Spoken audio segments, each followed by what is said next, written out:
Bonjour à toutes, bonjour à tous. 29 mai 1985.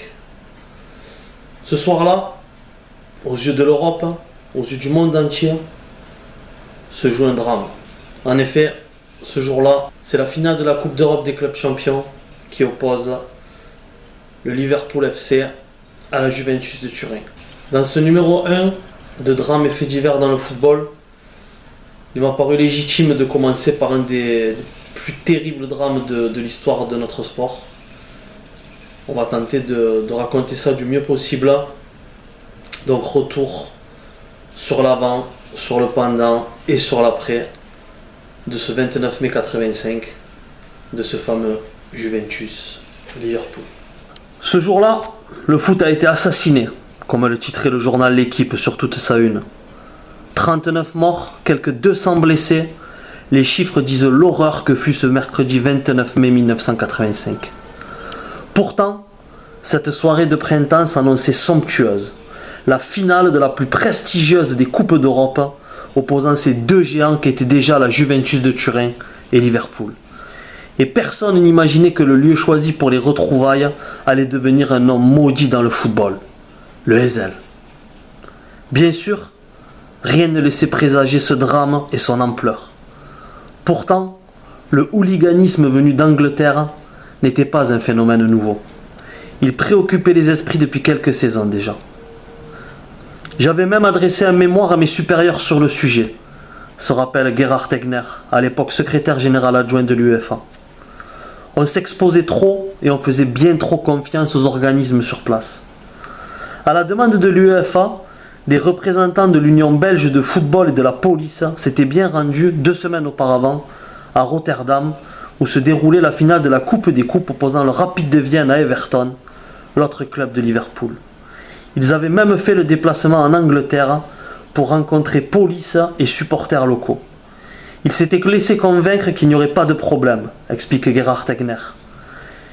Ils ne se sont pas préparés au pire.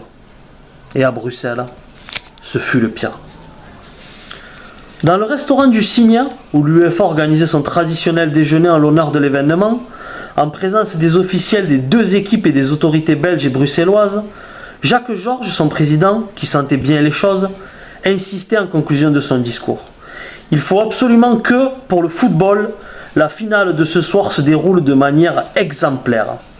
Et Antero da Silva, membre du comité exécutif de l'UEFA, qui lui faisait part de ses inquiétudes, Hervé Brouon, le bourgmestre de Bruxelles, répondait « Il y a quelques jours, nous avons accueilli le pape et tout s'est très bien déroulé. » Pourtant, un simple coup d'œil par la fenêtre du restaurant aurait pu suffire à éveiller les inquiétudes, à alerter les esprits.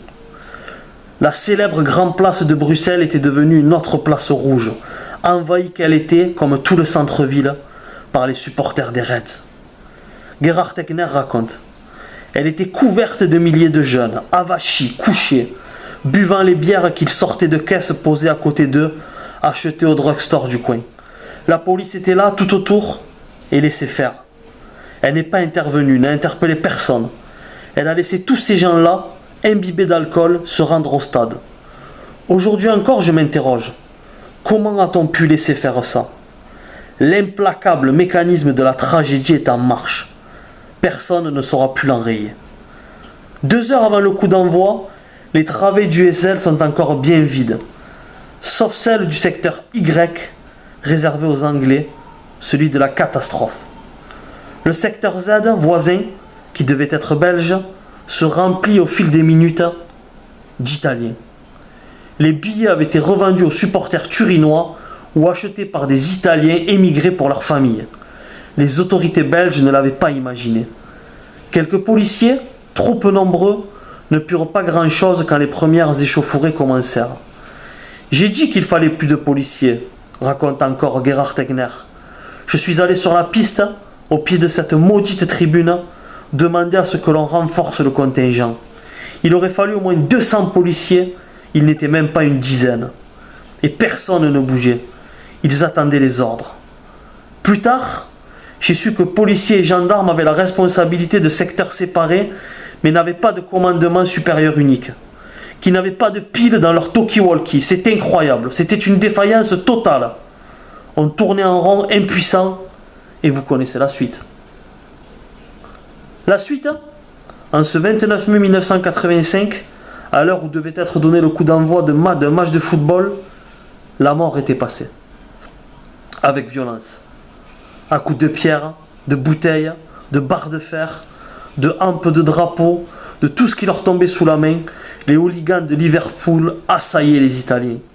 Tentant de fuir, encerclés, piétinés, ceux-ci s'écrasaient sur les grillages et les barrières en béton qui cédaient sous la pression. Personne n'a oublié ces terribles images.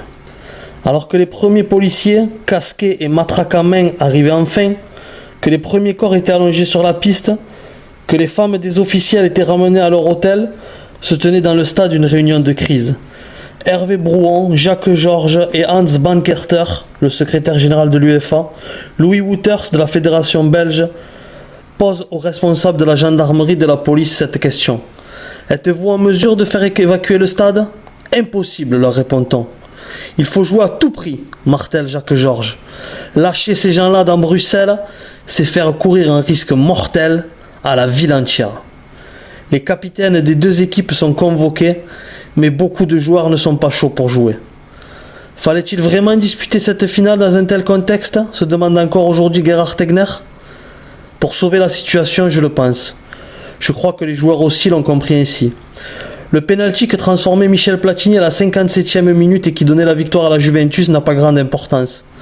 Si le Français avouait ce soir-là avoir pris un terrible coup de vieux, le football, au Ezel, avait perdu de son innocence.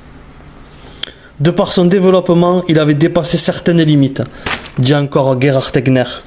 Il était gangréné par les tares de la société et on n'était pas préparé à ça. À l'UEFA, on le voyait tout gentil, fondé sur le fair play. Le Ezel nous a ouvert les yeux. Le monde politique a pris conscience de l'ampleur du problème. La police a compris qu'il fallait collaborer avec des instances organisatrices. L'UEFA, qu'il fallait réformer et sanctionner. Les Anglais, exclus de toute compétition européenne pendant 5 ans, qu'il fallait faire le ménage chez eux. Pendant 10 ans, tous les stades de Belgique furent exclus de toute organisation d'une finale de Coupe d'Europe. Le stade du Ezel, transformé, est devenu le stade du Roi Baudouin, inauguré en 1995. Le mot de la fin sera porteur de la Juventus.